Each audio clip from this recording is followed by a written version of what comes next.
First of all, welcome and thank you so much for joining us today. Super excited about today's session. Become the agent sellers trust first. And of course, a little side title, Christian, I added, how do you get 80% market share? And we can't wait to hear your story. And of course, joining us today, Christian Bartley, founder of Real Mentor Coaching. I met Christian many moons ago, many years ago through a Lee Woodward training. And Christian was, for those who haven't heard of Christian or met Christian before, Christian was one of the first to adopt video marketing into his processes. He was on a current affair for the right reasons, not the wrong reasons. I'd love to hear about that story about your 70s take on selling a 70s home because it got, rave reviews right across the country. Welcome, Christian. Super excited to have you on board. Thank you very much for everyone who's joined in, and thanks Manos and Maria for having me along.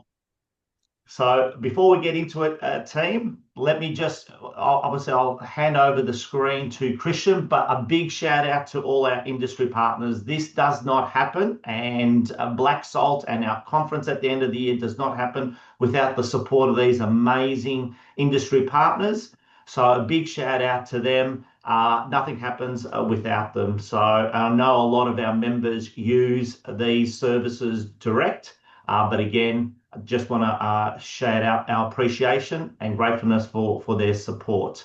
And on that note, I'm going to hand it straight over to Christian and allow him to share the screen. Again, guys, Arthur will monitor the chat box. So please put any questions you have in the chat box. I'm sure at the end of it, there might be some Q&A, but of course, I'll hand it over to Christian. This is going to be super exciting.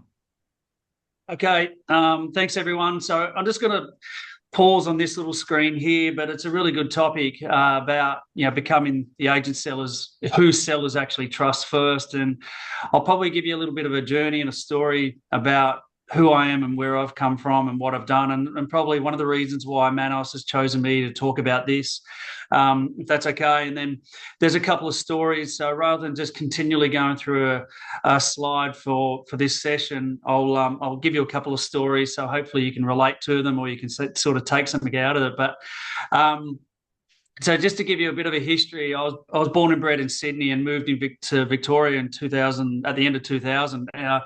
I got into real estate in 2002. No one knew who I was at all. And I know in real estate, the number one thing is to have a lot of relationships. And I didn't have anyone who I knew other than my wife and, a bit of her family and cousins and so forth. But from that point of view, I was actually given the advice that you don't know anyone. So no one has a bad thing to say about you and no one has a good thing to say about you. And I took that on board really well, and thought this is an opportunity that I can create a great name for myself and to execute everything that I've got to do in the marketplace. So really build my own individual brand and establish myself and how people perceive me and how I talk to them and how I turn up and how I'm dressed and how I greet them, to how I follow through and following through with what I actually say. So I went in with that process in my head, and that's basically what I applied. So I had to at that particular time there were 23 agents, like individual agents, and 7 agents in the area that I was. And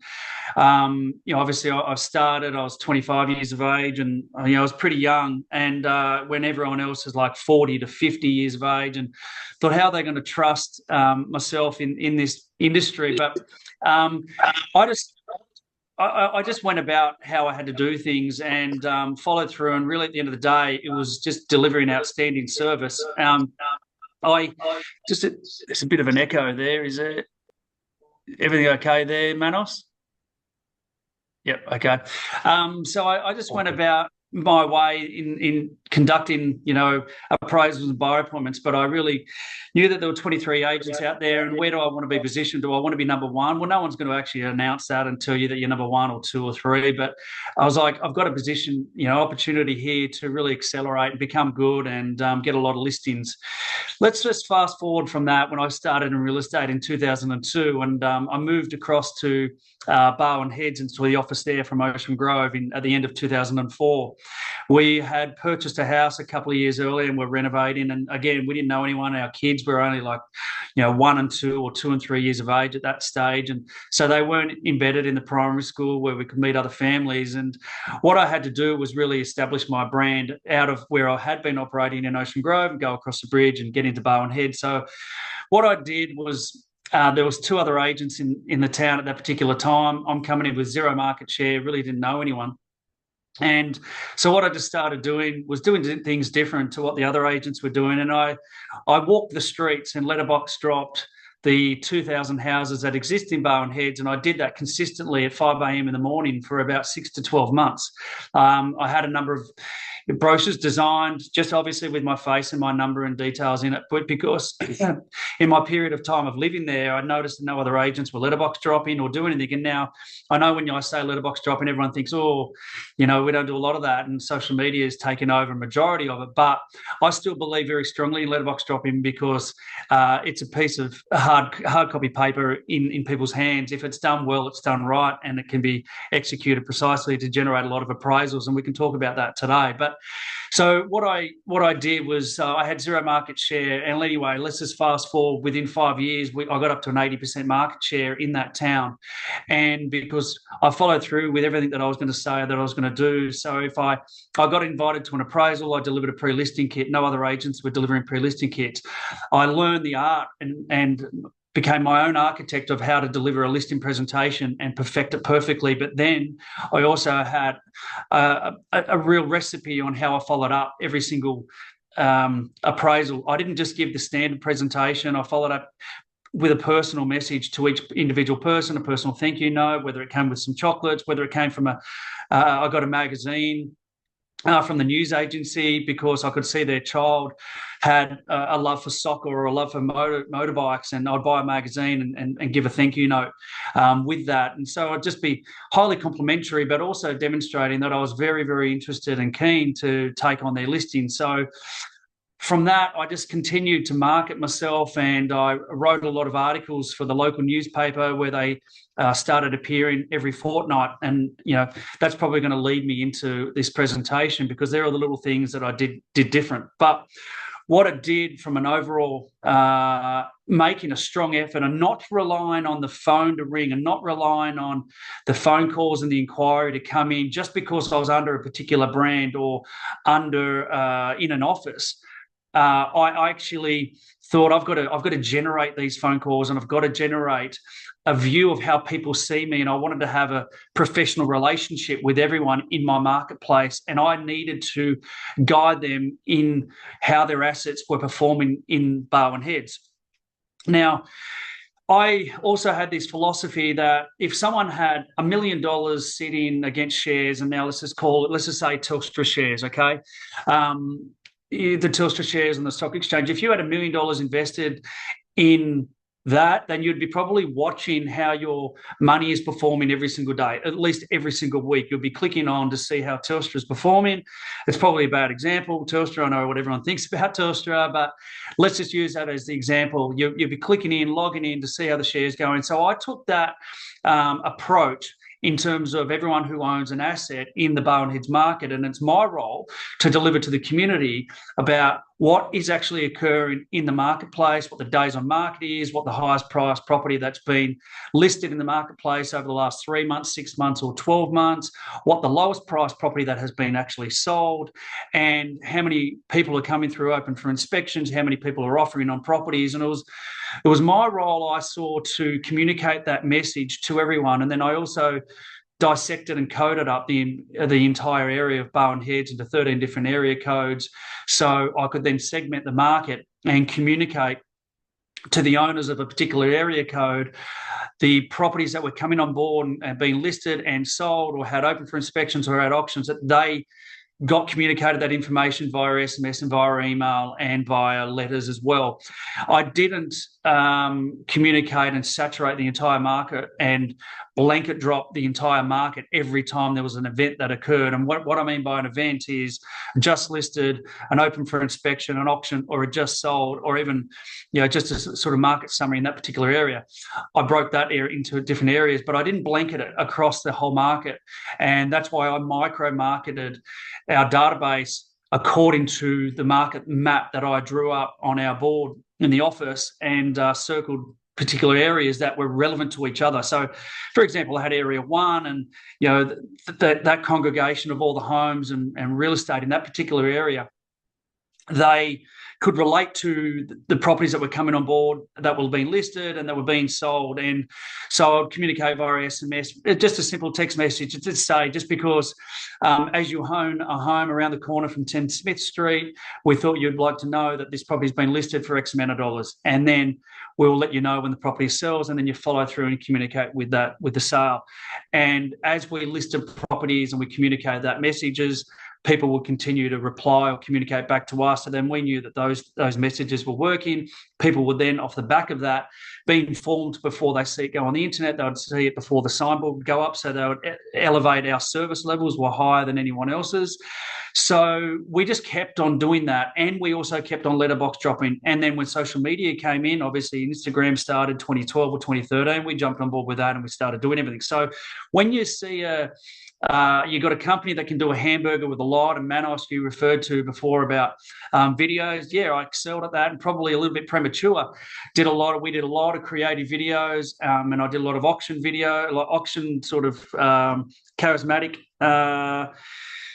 performances, should I say, that ended up on TV, which was great. As I said, probably well ahead before social media. If I did those things today, I don't know how they'd be taken, but what I was just going back to about being the hamburger with a lot, if you can market and communicate to your marketplace as the expert, and I know that's a cliche statement in the marketplace, but there's no other word to say it, that if you have an extreme amount of knowledge about the intricacies of what is going on in your marketplace. And like I said before, days on market, what's been listed, what's sold, the lowest, the highest price.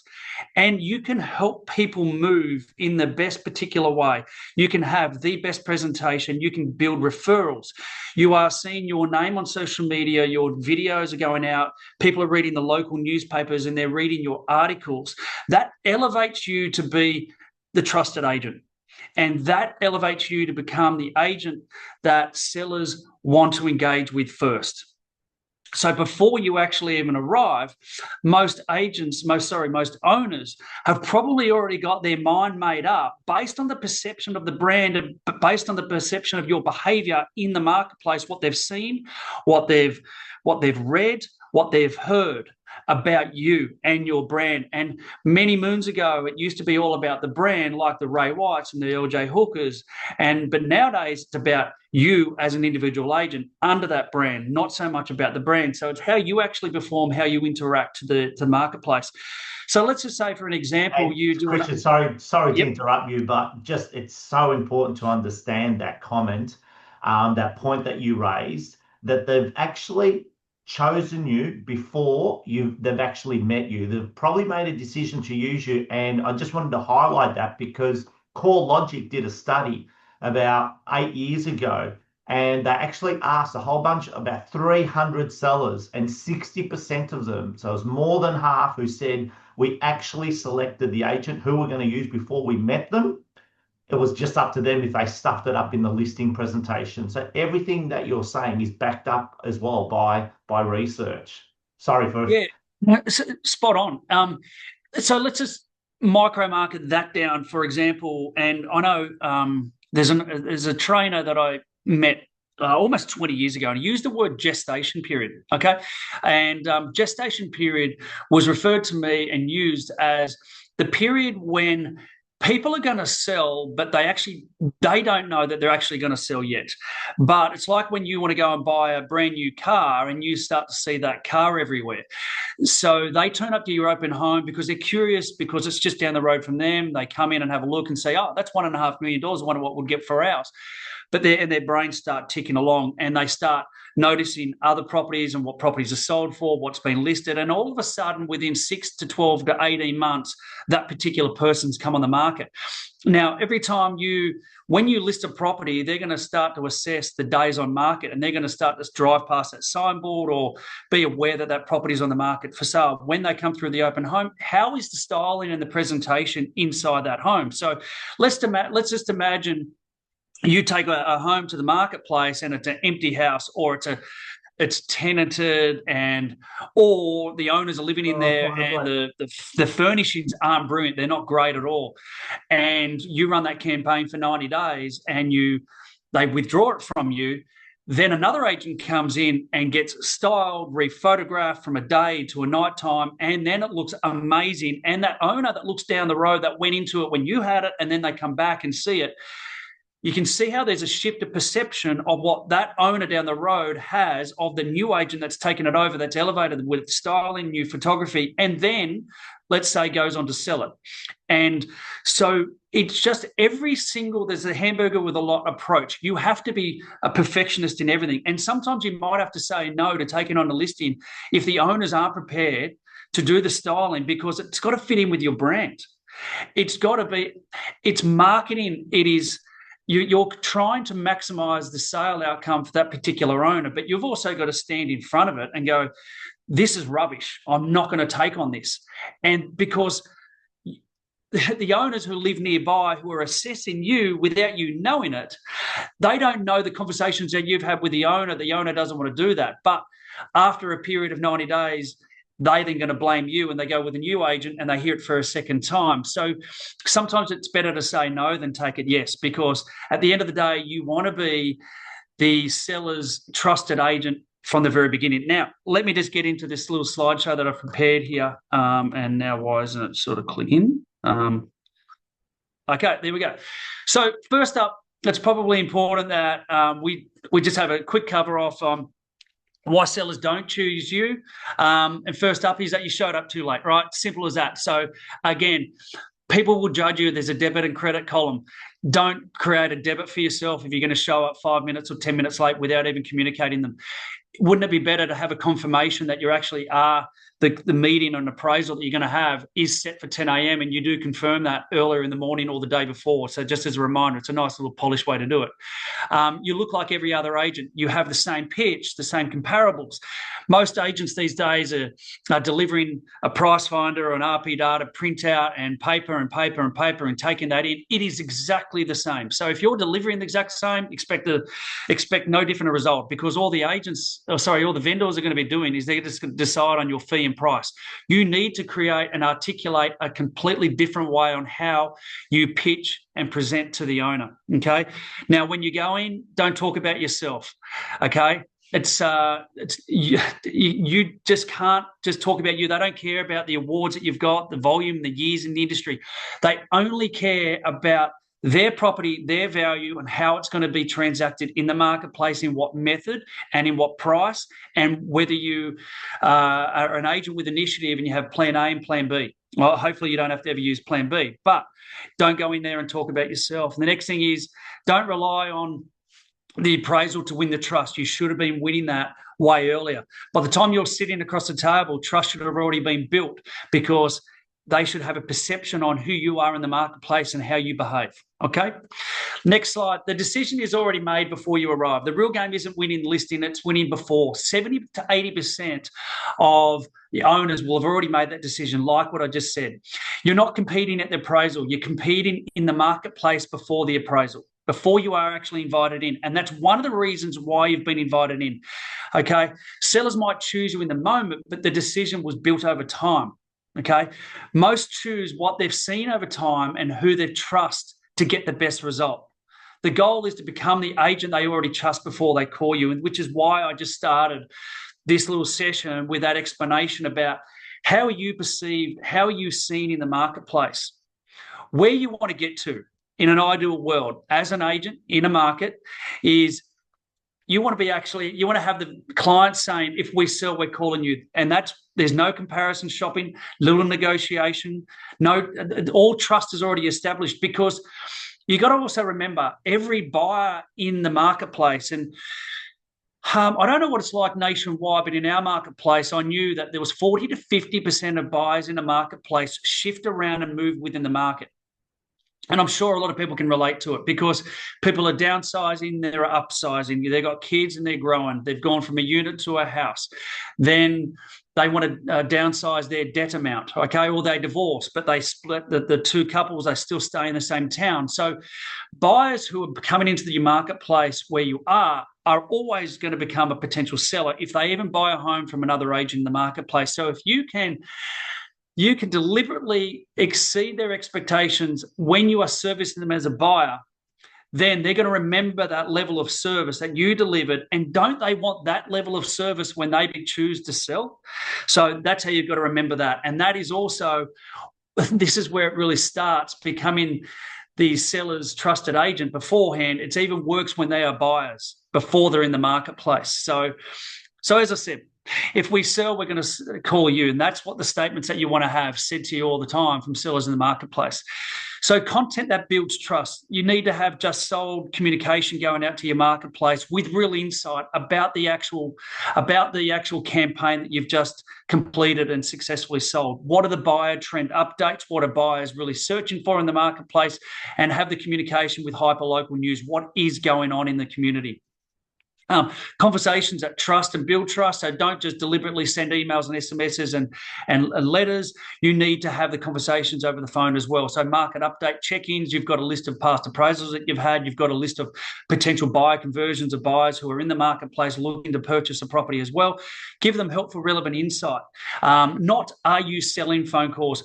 Give them information that you want to help them. And now every homeowner in the marketplace, if you've done an appraisal for them and they want to actually move out of the area and they want to move to somewhere that's 30 kilometres away, you actually have access to Price Finder and RP data, and you can look up the last 6 months worth of sales in the suburb or the town or the area that they're moving to, and you can print that off and go back and deliver it as a value add.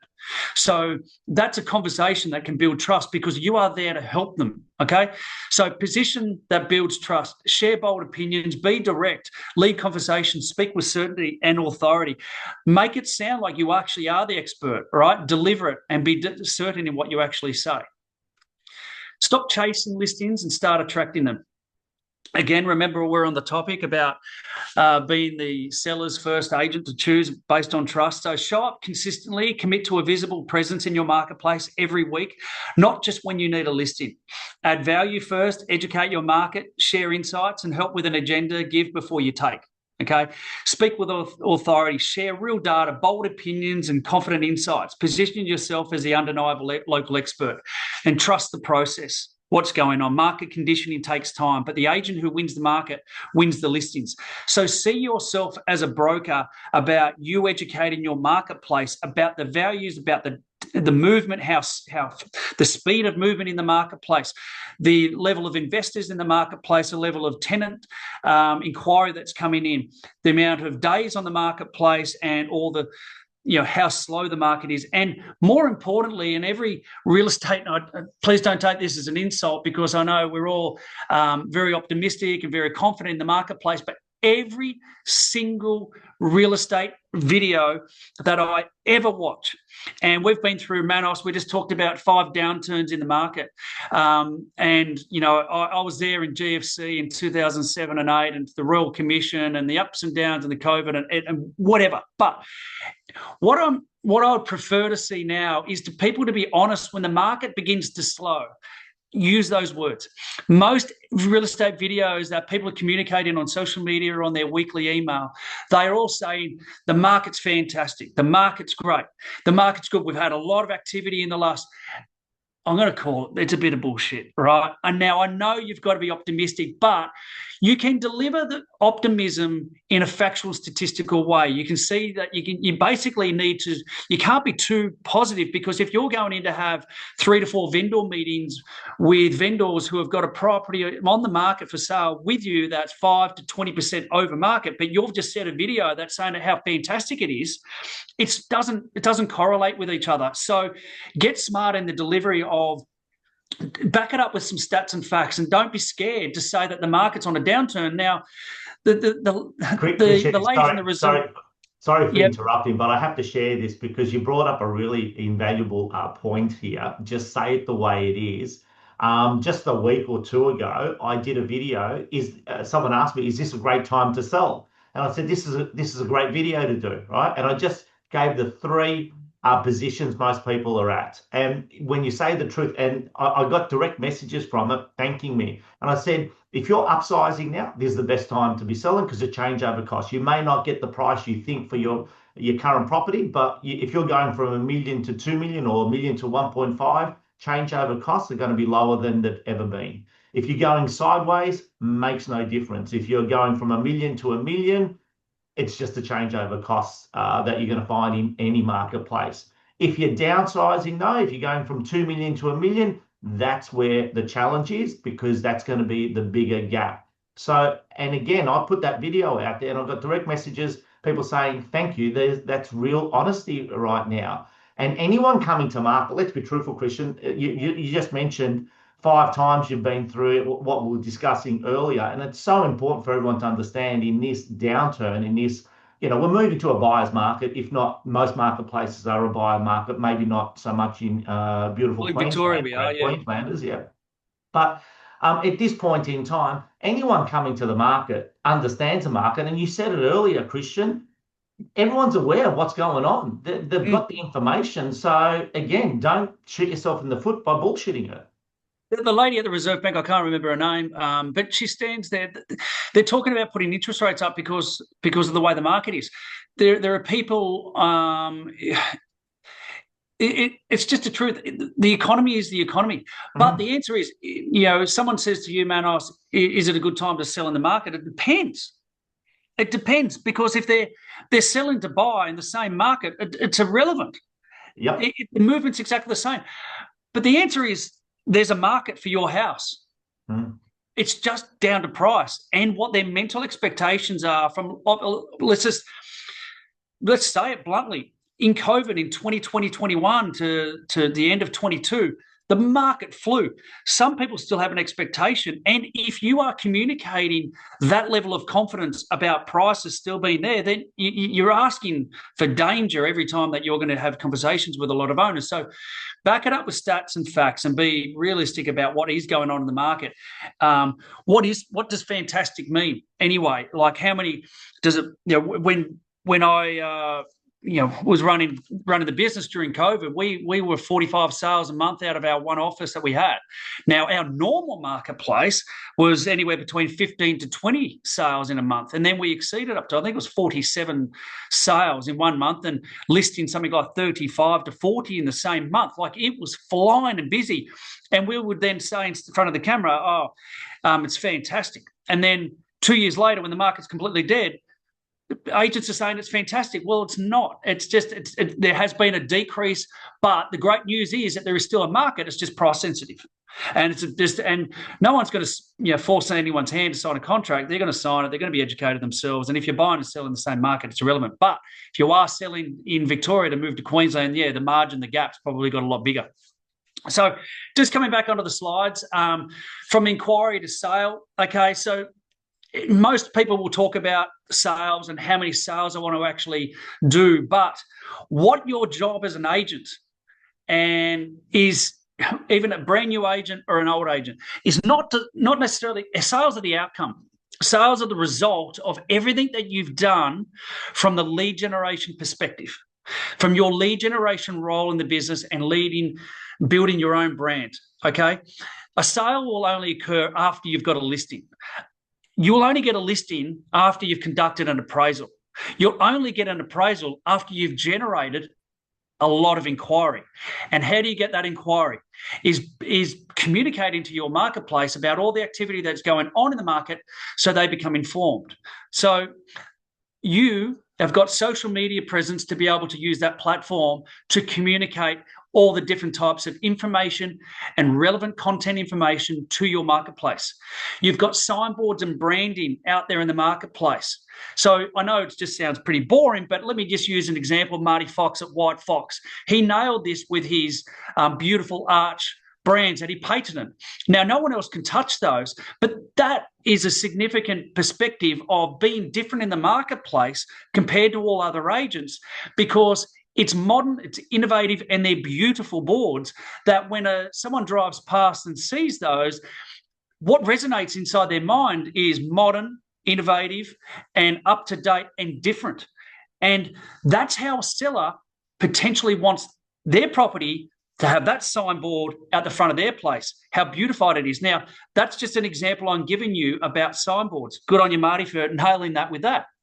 Now, community involvement, get out there and amongst and who are you sponsoring, who are you donating to, get involved, okay? So this is building your own brand out there in the marketplace. Don't say no if a lot of charities, kindergartens, schools, sporting clubs and events, they all need fundraisers, they need a charity auctioneer. Never say no. I never said no, and I put my hand up all the time. It exposes you who you are. It gives you good auction training, but you're out there in amongst the community, and people get to listen to it and have a bit of fun with your auctioning. So conduct market reports. You've got the ability with all the software and the platforms, beautify your own market reports to go out to the marketplace and communicate those. Put them out in letterbox drops, saturate the marketplace and get them out there, get people's hands on them. Be seen. Just walk up and down your marketplace. Go to Woolworths, go to Coles, be in the shops, walk up and down. Sometimes the best prospecting or lead generation and exposing yourself and become the trusted agent is talking to people in your own community by taking 3 hours to go and get a cup of coffee. Okay, just walk up and down the street and you're seeing everyone go to the central area where they actually are. Take the kids to school, pick them up from school, see the mums and dads there. Write media articles, which I've already mentioned about this. Become the expert and have a portfolio of articles to go into your local newspaper. Open home and follow up. As I said before, buyers are all going to become, not all of them, but the ones who end up buying in your marketplace, make them remember you. Okay, deliver absolutely outstanding service that they remember from comparing you to every other agent, because they're meeting a lot. And then build off a lot of referrals that you're working with, okay, and get them to spread the news.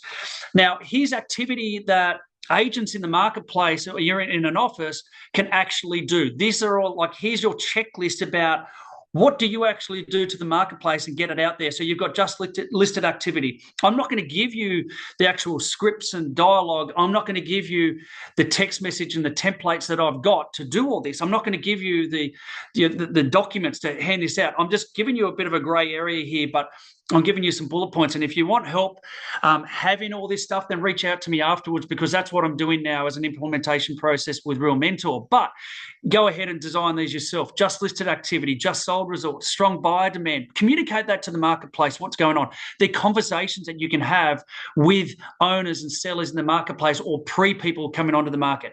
Or you can put this out through social media, high appraisal numbers. All of a sudden, you have an increase of 20%. There's more people considering selling, market update opportunities, price reduction, multiple offers. Communicate that to the market. Don't just internalize it in your office and in your sales meeting. That's publicity. That's successful information to communicate to your marketplace. You had 4 buyers making offers and you end up conducting an auction on a property that was a private sale. How many buyers do you actually have that are in the marketplace now that are waiting, ready to pounce and buy a property should the right one come to the market? Communicate that out there. What's the sub-record price? Do most people know that?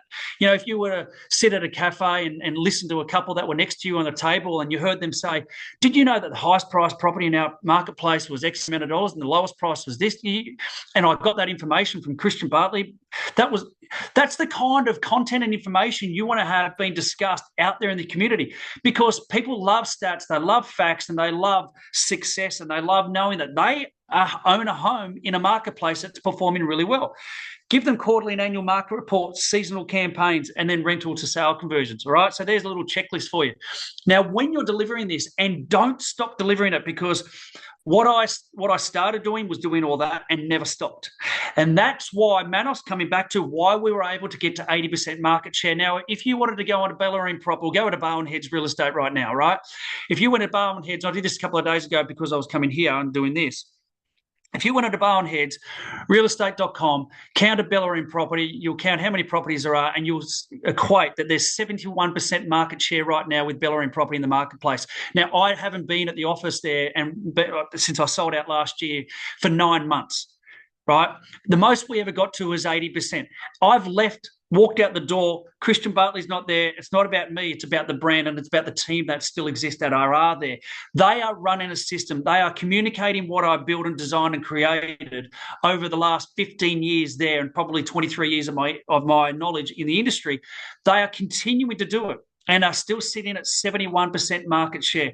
And if you went onto the sold column section and counted that, they've sold 57% of the last 40 properties sold in the last 6 months.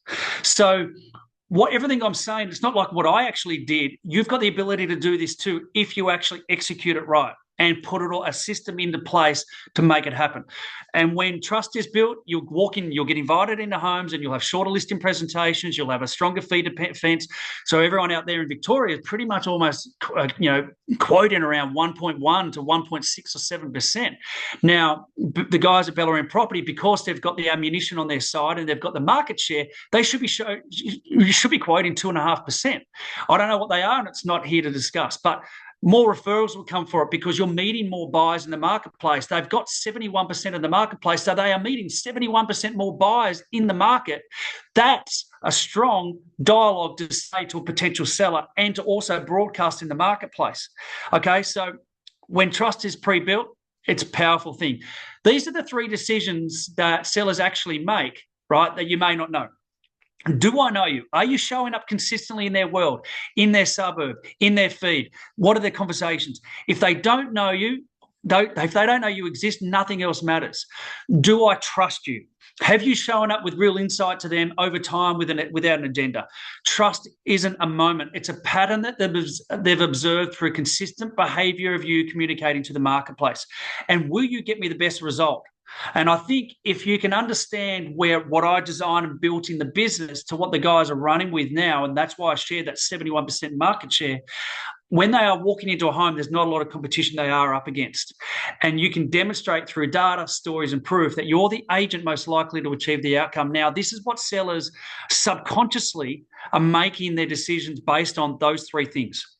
And if I can just add to that, sorry, Christian, a really good story to share to back that previous slide. For a lot of our team who know Joel Hood, who started 3 years ago, 1st of August 2022, he launched his business. It took him 15 months to actually write $1 million. Brand new area, guys, moved from Victoria to the Sunshine Coast, as everyone knows. So totally brand new, work from home, $1 million. I don't know too many people that have done that. But one of the most important things were in your first comment there, do I know you? Just remember this. This is what Joel Hood did. Before he bought 600 pieces of data in his service area of Coolum Beach, Christian. It's a fantastic story. But before he made the phone calls to these 600 people who didn't know him, he made sure that their properties got at least 3 letterbox drops, something in the mail, at least 3 times before he got and he didn't call them, he got cold callers to call them. He called some of them, but then he outsourced the telemarketing.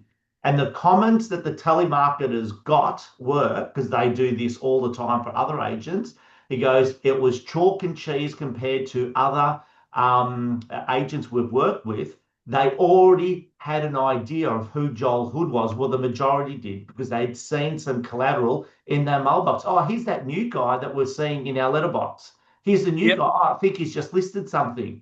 So they were already warm. So do I know you? So important. And new agents come into areas that think, well, how are they going to know me? Well, they do if you're putting stuff out there and you're not a secret agent, but an actual active agent. Sorry. That's right. Great, fresh, new approach and different perspective from all the owners in that area. So let's just go on here. So what do you do today? Listings in 90 days. So most agents understand this, but very few actually do it. Visibility and trust don't work on a tap. And when you turn sorry, visibility and trust don't work on a tap. You can turn on when you need a listing. They actually compound, right? So in month 1 to 3, what happens? You start getting seen. You start appearing, like what you were just saying, right? Manos in the first 12 months. People start to notice your name. They're not sure why yet. Then in month 3 to 6, you become recognized. They associate you with a specific area or insight. You're becoming familiar. Manos, what you just said is an incredible insight, because you don't even know what this slide is. I haven't shared you this whole presentation. And then what you've just delivered is what this Joel guy actually did. So now 6 to 12, he becomes a trusted. They're trusting him. They've seen him consistently add value with no obvious agenda. Trust is accumulating. Within 12 months plus, they become chosen automatically. And when they're ready to sell, your name is the only one they think of. So that's obviously what he's done, moving into the Sunshine Coast in a new area, and how he's gone about doing it. But that's the process of how vendors or owners in that marketplace will happen. So as you can see here, whoops, sorry. You're not competing against other agents in the marketplace. You're competing against whoever the seller already feels comfortable with. So if you are in the marketplace, or if you've got a strong competitor in the marketplace, you've got to have that analysis. And if you are doing everything well in the marketplace, this also reiterates to stop doing it, not to stop doing it, is to continue doing it. Because don't deliver the content of information that they're going to toss into the bin. Give them statistics and factual information about what's going on in the marketplace. Don't blow your own trumpet. It's just consistently make them feel comfortable, make them feel trusted with you. What most agents post versus what actually is actually what they should be posting. As you can see on the left-hand side, just listed announcements, just sold, backslapping posts, generic motivational quotes, awards and milestones, team photos with no market context, okay? It's not about you. It's not about you. You are a communicator to the marketplace about the marketplace. So deliver what real trust is, price breakdowns, what's moving, why, and at what level, buyer behavior, what buyers are actually doing right now, why are homes sold, the strategy behind the result, what buyers are missing in the current market, honest to market commentary, like what we said before about the weekly videos, Manos, even when it's uncomfortable, proof posts that tell a story, not just a number. Now, one of the most successful videos ever done with me at BLAC Property was done in the last 2 weeks before I finished up, and it was the tell the tale behind the sale for a property that is sold for just under $7 million that had been on the market. But what I actually did was a walkthrough video, and it's out there and online if you wanted to find it. But I was talking about how I met the owners, how long ago, what we'd gone through, the amount of times that I'd done an appraisal for them, kept them up to date, actually had to adjust the expectations of what I delivered to them in 2021 around price, which was flying, and then had to reduce it by almost 30% and deliver that upfront into their face. And then the journey that we took the property on the market, the amount of inquiry, the amount of offers, and how we executed and got the buyer through the marketplace. And it was interesting because I know it was a bit of an iconic house in the area, and that's what made me think I'm going to do a story about where the buyers and how we actually achieved it. It wasn't just to put this house up on the market and put it sold. There was a lot of detail, and there was a deep relationship and a lot of process, that a lot of conversations that we had to get to that stage. And so the tale behind the sale promotional video about any of your successful sales is a great way to share to your marketplace. Your weekly market conditioning plan. So here's something that you can put into place: 2 social posts which provide your marketplace with a real insight about your local market, not listings, just data, trends, buyer behavior, and honest commentary.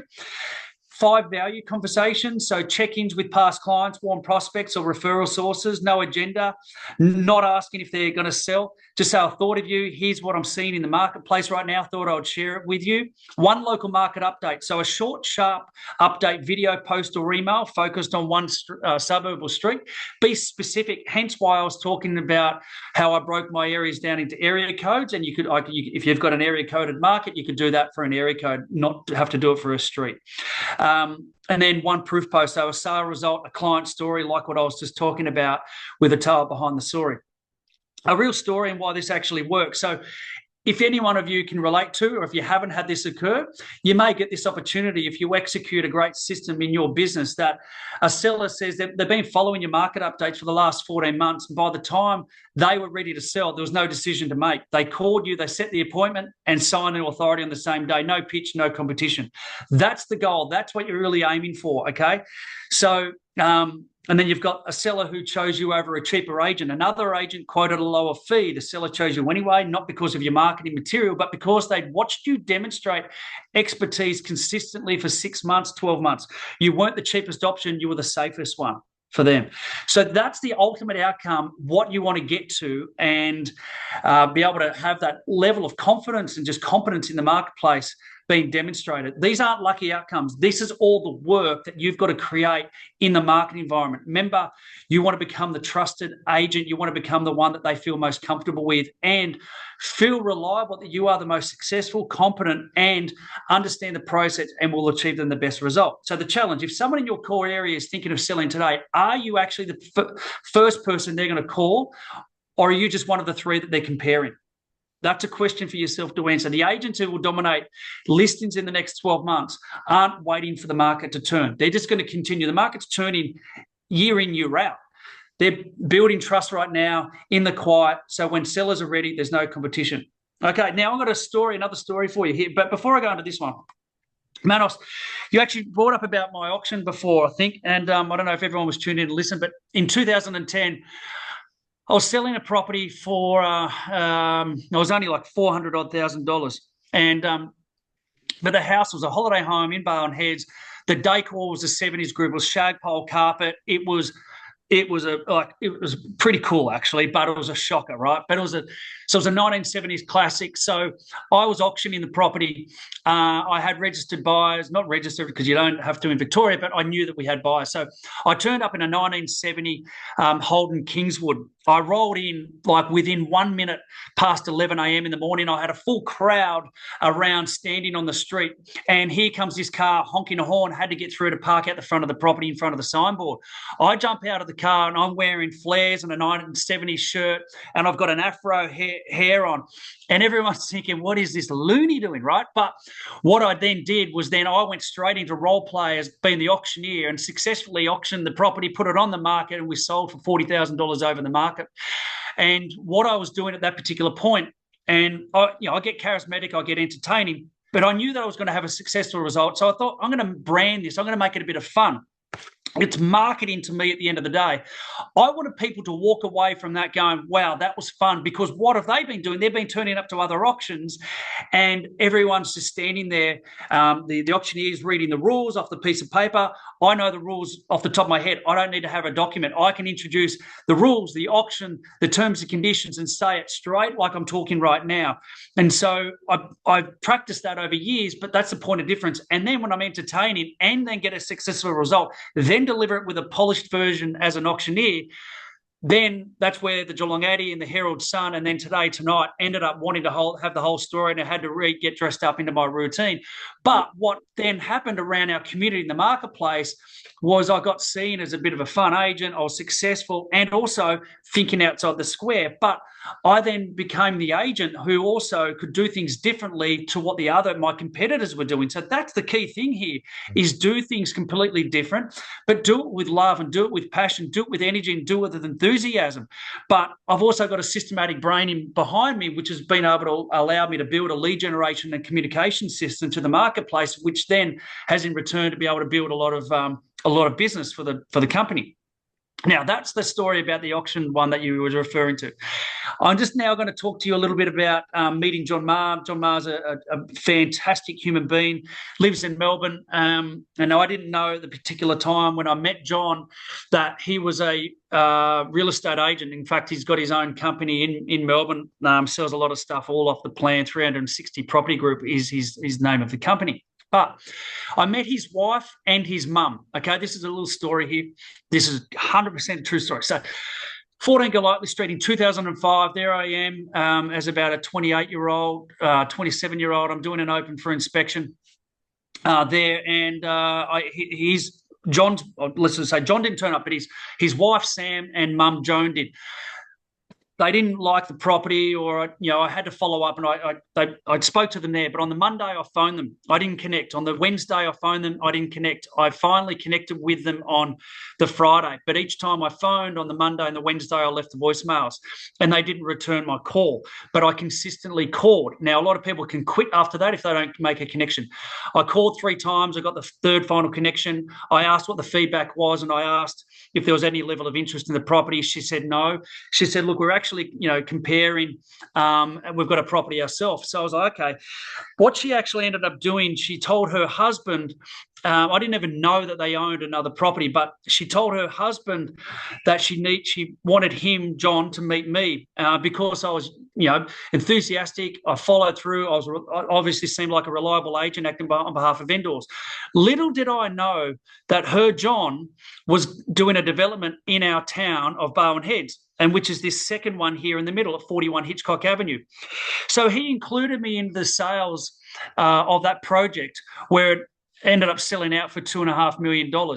And he also then included me in the sales result of their holiday home, which is over here at 1H Ellis Lane. So I became the auctioneer of their property.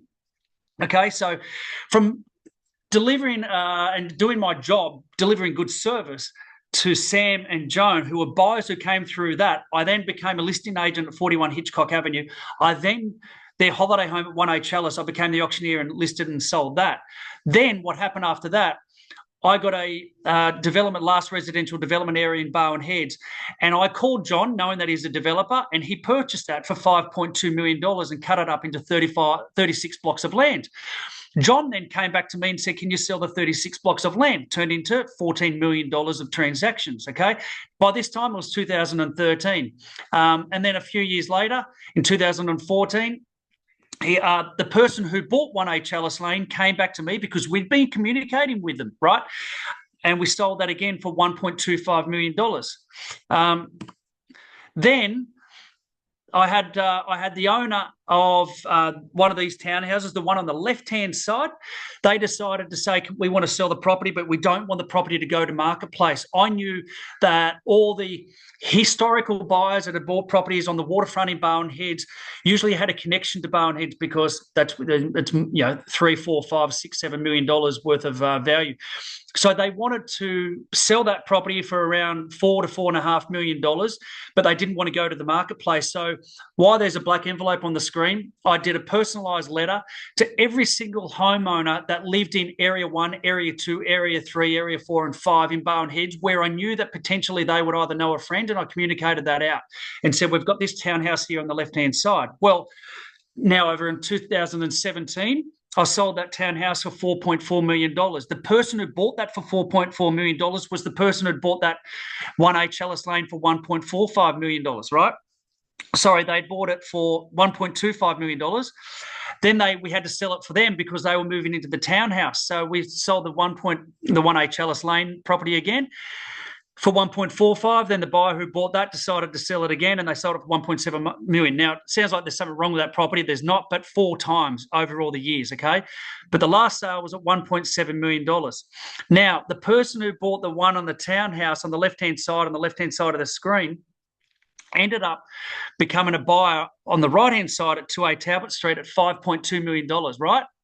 So on this screen here, you can see the house where I've got the white line going around it, the skinny first townhouse. That's the one that sold for $4.4 million. They then bought the house next door, and they said, we want to buy the other little townhouse that's sitting there as well. So I ended up doing that deal, and they bought that for $7.9 million. Now, they were planning on demolishing the whole site. And because they're going to demolish, they needed somewhere else to move to. So they bought 24 George Street for $3 million, okay? Then the person who owned the property in the townhouse was $7.9 million. They didn't want to move out of Barwon Heads. They took a big number, and they bought a property at 10 Seaview Avenue for $5,050. Then the person that I'd been representing buying that whole site then said, we want to buy the house, which is on the right-hand side of the screen here. They bought that for $9 million, okay? And then it stopped. Moral of the story, 40 cents going back in 2005, doing my job, following up buyers that came through and open for inspection, wanting to build credibility about my name.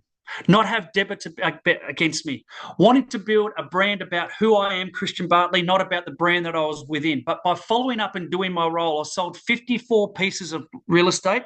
The value sold is $61 million and commission generated $1,129,000.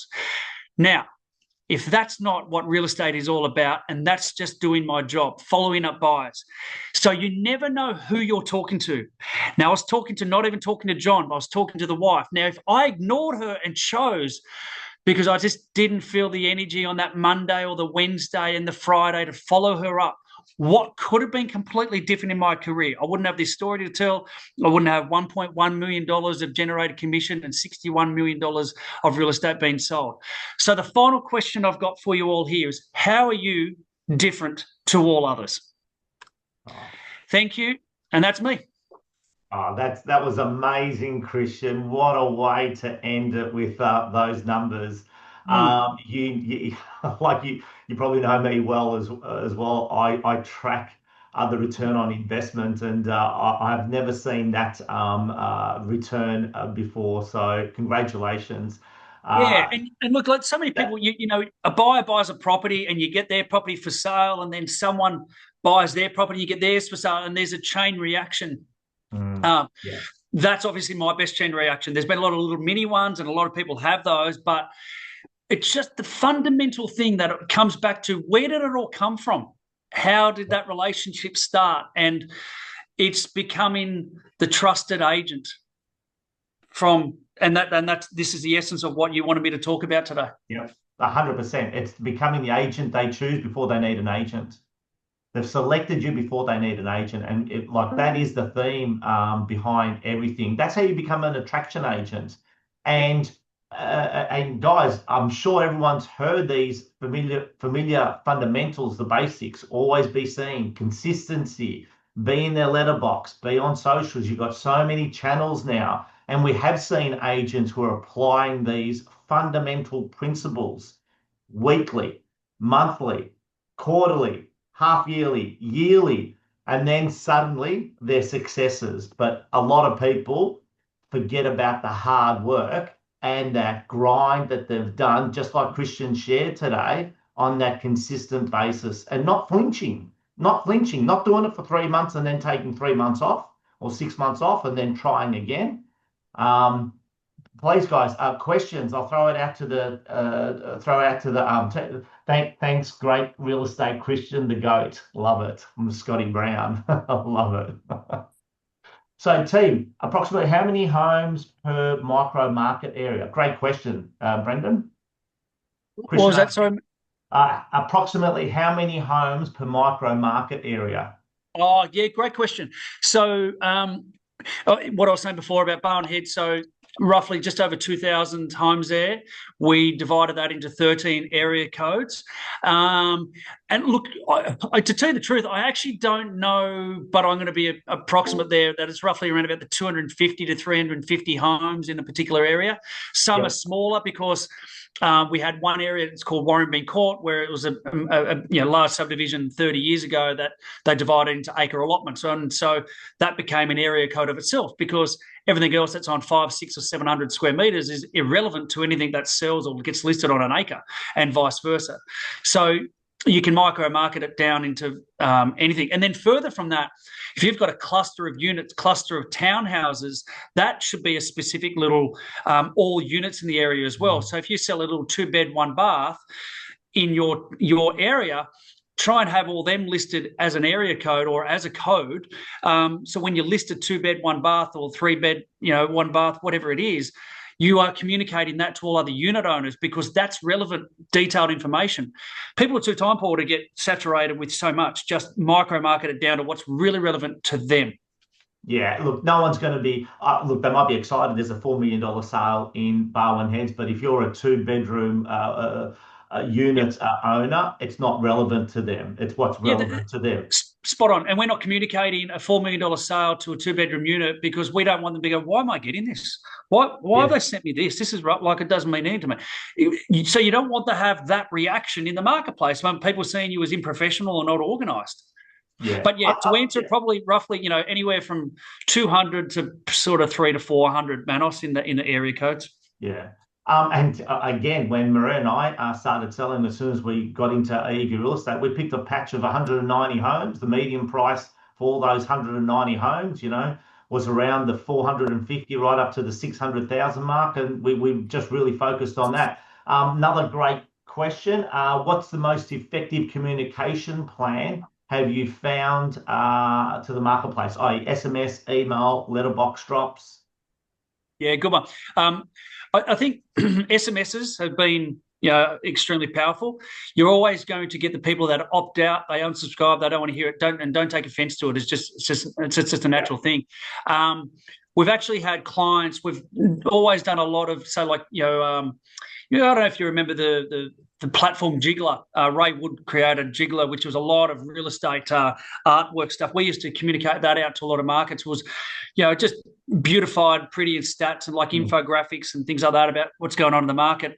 We actually had clients put those into folders and keep it because it was all relevant, and then would actually bring that out at a market appraisal to Levi and Peter one time. I remember them telling me the story that they couldn't believe that they actually pulled out this portfolio of all their like the Canva Jiggler stuff. But text messages can never go wrong. But you've got to actually have a strategic hook on the messages and or emails. Email open rates are around 15 to 18% if you're lucky on that.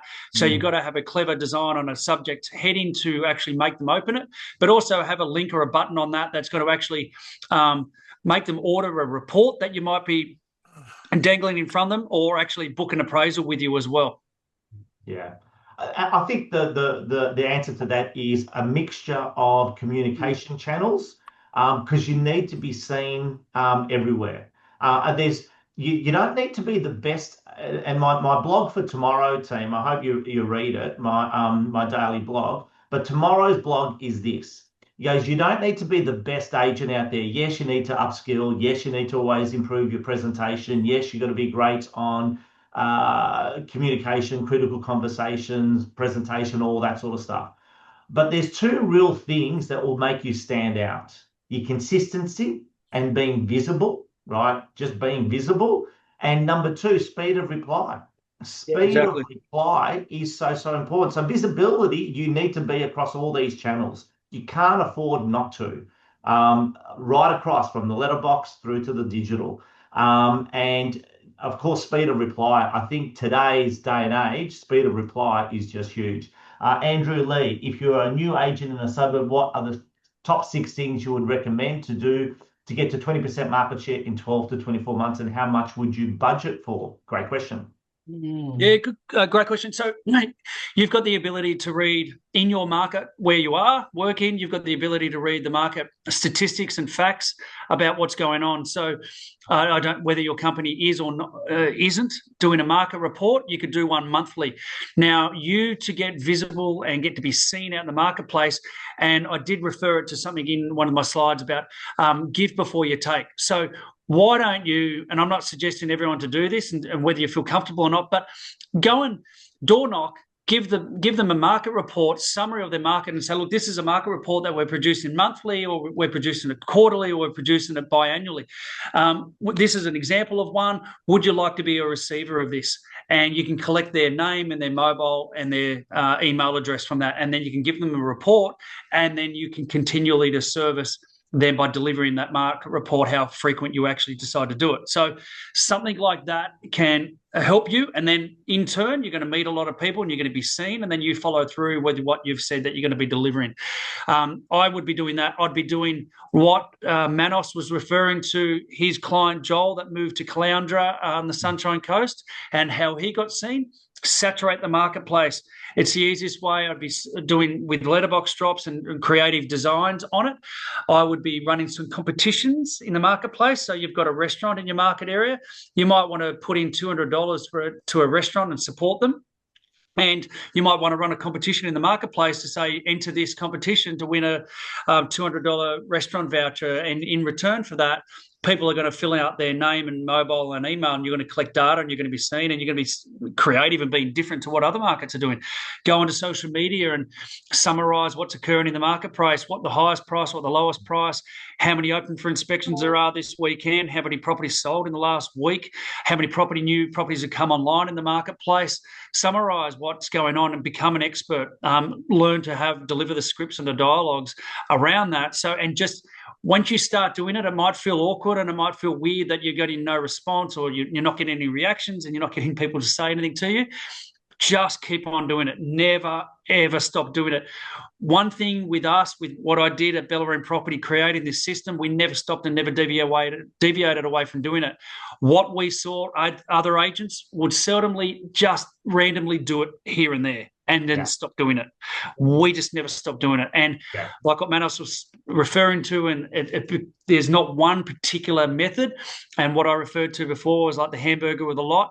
You've got to have it across letterbox drops, SMSs, emails, social media, newspaper articles. You've just got to do it. Everything. There's not one thing that you ever can stand up and say, that's all I got to do and it'll feed me success. You've got to saturate it.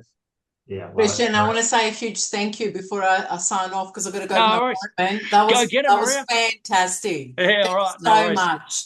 Good to see you. Thanks, everyone. Yeah, likewise. And I'll finish off the session, team, with obviously there's a lot we're talking about getting into the letterboxes, and if you haven't already implemented your drops diary and you're not collecting it in your service area, and I'd love to get some feedback. As everyone knows, I've been doing it for probably the last 15 years. This year, I'll tell you right now, there's been probably a 50% drop in the frequency of agents dropping in the mailbox. So if that's what's happening in your marketplace, right, because it's happened in mine, I know what I'd be doing. I'd be ramping it up, because when everyone pulls back, that's the time that it becomes even easier. And if others are actually dropping a lot, I'd be doing it just as much, if not more. Before we say any last questions, how do you get in front of the journo? Okay, well, great question. We have to go. Sorry, but thanks, Kate. A few people are obviously we're a little bit over time. But last question: how do you get in front of a journo? Well, it depends. Just ring them. Write a heap of articles about market advice, preparing your place for sale, styling, what's the benefits of style. There's a heap of articles that you can think of and create. Write them, and then email and get a relationship with a journalist. Just say, this is who I am. I would like to submit something to you once a week, once a fortnight, however, once a month. Have my name and have my photo there, and I would like to help the readers of your newspaper and article. Put it out there.